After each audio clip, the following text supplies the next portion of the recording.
We'll call it Untitled. It isn't the pod of hippo piled atop each other for an afternoon of napping, looking like a haphazard layer of football players after the tackle, or the ones in the shallows surrounding the boat, unknowingly providing entertainment or learning from the boat captain and guide that hippo are closely related to the whale. It isn't the mud crab, a few inches wide, that the ranger spots in the middle of a rain-soaked and muddy intersection of trails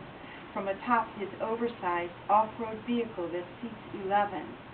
or the hermit crab, St. Lucia's, who finally decides I'm no threat after standing there for 15 minutes, then he crests the cusp of his sand-walled crater, lingers there long enough for a photo op. It's not the spitting cobra, stone gray, midday by the pool, or the African dance with a cappella voices, though that comes close,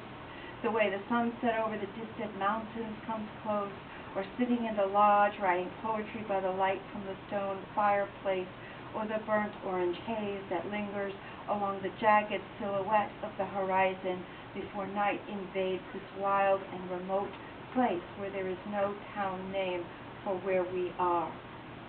It isn't the unexpected friendships, remarkable as they are, two couples, a mother and son and us, two single women, one widowed, one divorced. It isn't the thatched roof that takes shape during these days, bundles of straw balanced on the heads of two women who carry them up the long hill, return for more, or how a woman sits in the shade, gathers the straw, ties it into smaller bundles that a man tosses to another man sitting on top of the building, or how the straw knows right where to go, to the waiting hands that place it next to the last, and the concept of shelter happens. It isn't the giraffe, all grace and whisk and curl, or the anticipated leopard not yet spotted, the elephant seen only on another guest's video, nor the gangly heron, his meditative stillness, his blue, his gray, against a backdrop of dense equatorial vegetation. Crocodiles lounging along the water's edge of the gray, green, brown river that keeps secrets. Nor is it the sea foam green, almost yellow bark of fever trees that populate the bushlands, turn acres of South Africa landscape into a Zulu wonderland, and I am Alice, having followed the white rabbit down that hole to some place strangely miraculous, though that comes close too. And then there's the moon, always afloat in the African sky, all hours of the day and night.